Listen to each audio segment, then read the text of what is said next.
Buenas tardes, mi nombre es Esperanza Reyes Ortiz y soy aspirante a la carrera de Derecho. Me gustaría estudiar la carrera de Derecho en la Universidad Abierta a Distancia de México, que es UNADEM. El tema que elegí fue Derecho Laboral. El tema que elegí es porque me interesa el problema laboral y las relaciones obrero-patronal, ya que forma parte importante de nuestro entorno social y no nos podemos sustraer de esta situación, ya que de hacerlo estaríamos convirtiéndonos en cómplices de las injusticias que se cometen con el gremio obrero, ya que estas injusticias no solamente las comete el patrón, sino los propios sindicatos que se convierten en cómplices de los patrones para manipular a los trabajadores en el pago y cobro de las prestaciones de los trabajadores. A continuación les voy a leer unas diapositivas y les voy a dar una pequeña explicación. La introducción. El derecho laboral trata de aquellos criterios que originan el sentido de las normas laborales y regulan las relaciones de trabajo. Una descripción del derecho es que es un principio protector, ya que regula a beneficio de la parte trabajadora a través de las reglas. Efectivamente, el derecho laboral y obviamente a través de la Ley Federal de Trabajo regulan las relaciones obrero-patronales y desde luego es un principio rector de la Ley Federal del Trabajo a favor de los trabajadores.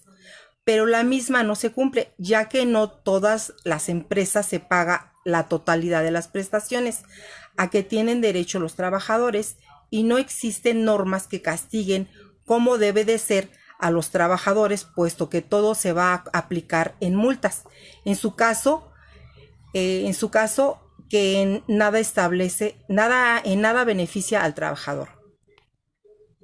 El problema fue tratado y establecido en nuestra Constitución de 1917. A partir de la misma mejoraron la vida de los trabajadores, en razón de que los trabajadores tuvieron prestaciones a las que el patrón se vio obligado a cumplir y en consecuencia mejoró la vida de los trabajadores. Es claro que el derecho laboral fue plasmado en nuestra Constitución de 1917 y específicamente en el artículo 123 y del cual emana la Ley Federal del Trabajo. Y aunque se dieron ciertos beneficios al trabajador, esto no significa que todos los patrones hayan cumplido con esta ley, pues se insiste en que incluso en la actualidad no todos los patrones cumplen con las normas establecidas en la Ley Federal del Trabajo.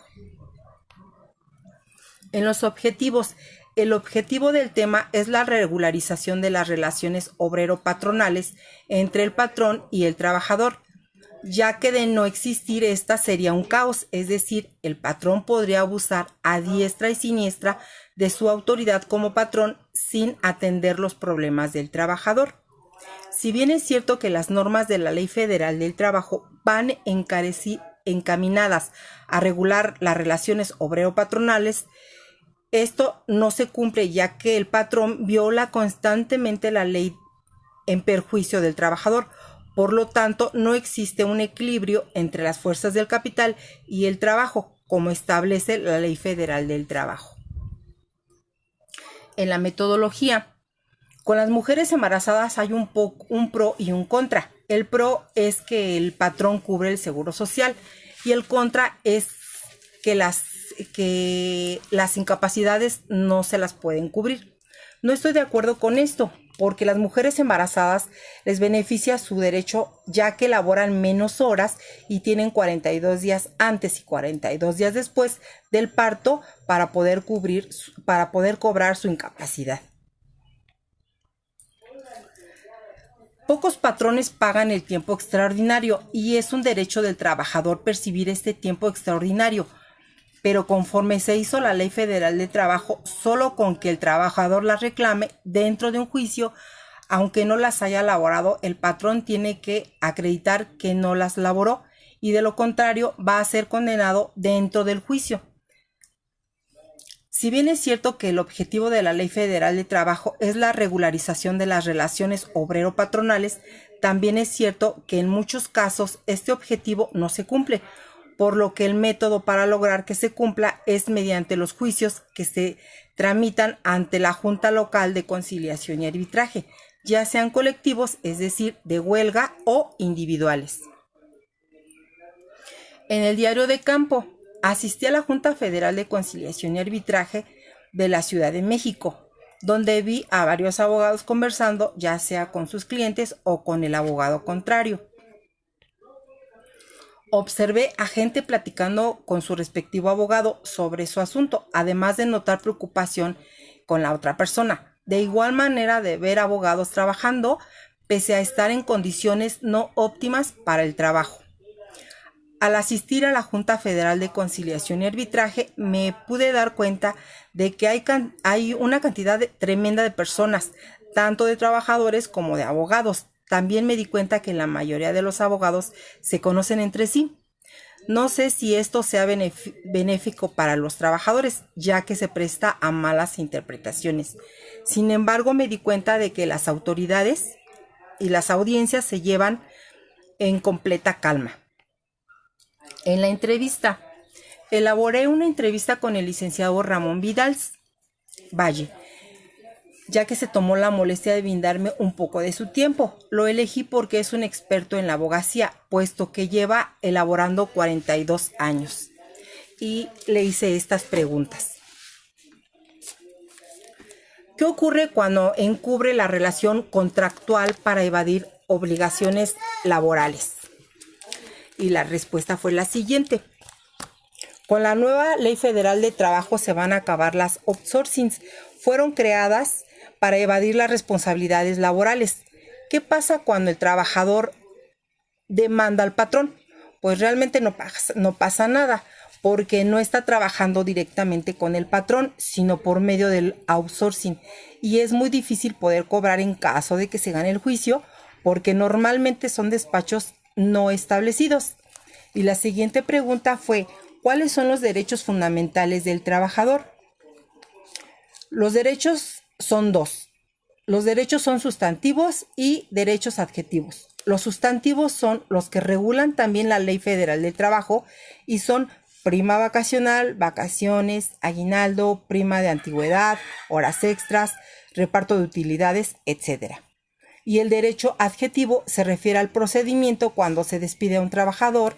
Él tiene el derecho de recurrir a la Junta de Conciliación y Arbitraje que corresponda, ya sea a reclamar indemnización o reinstalación. La siguiente pregunta fue, ¿en los juicios laborales se le puede otorgar poder a un abogado? Sí se le puede otorgar. Hay dos formas. La Ley Federal de Trabajo establece que por medio de una carta poder simple o mediante lo establecido por el Código Civil. Esto sería un poder notarial. En las encuestas.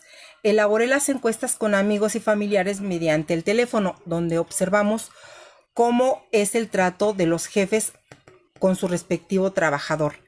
Al realizar las entrevistas vía telefónica me percaté que los trabajadores no eran cubiertos en su totalidad de sus prestaciones y en especial que muchos de los trabajadores sufren un acoso sexual, ya sea por su jefe inmediato o por el jefe de personal, por lo que es injusto y no se ha podido erradicar, ya que a varias de ellas se les pide que salgan con sus jefes a cambio de seguir conservando su trabajo, cuestión que debe de acabar.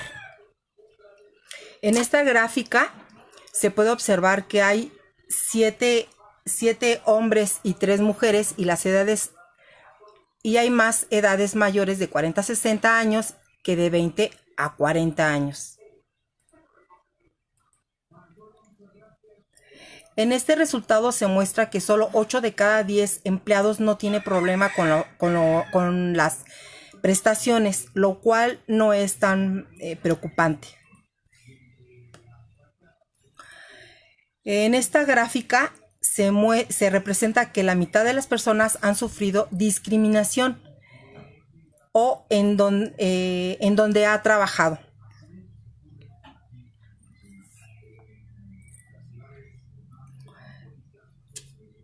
La gráfica muestra que solo 7 de cada 10 personas ha sufrido un acoso sexual, por lo cual hay que prestar debida atención a estos problemas.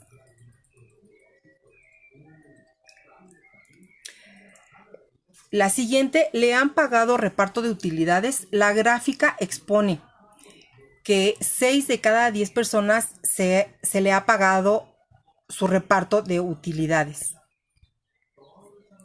En las conclusiones, se observa claramente que un gran número de trabajadores no reciben sus prestaciones, sufren de discriminación y hasta de rechazo por parte de sus superiores, por lo que es necesario que se establezcan normas más severas para poder solucionar estos problemas.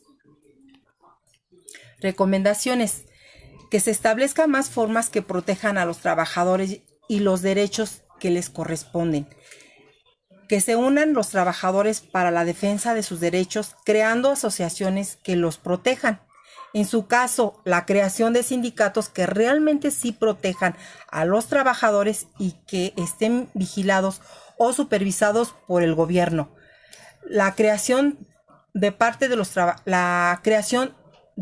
trabajadores de uniones con respecto a su gremio, es decir, el trabajo que desempeñen. Bueno, pues esto sería todo por mi parte. Les agradezco su atención y les deseo mucha suerte a todos los participantes. Pasen buena tarde.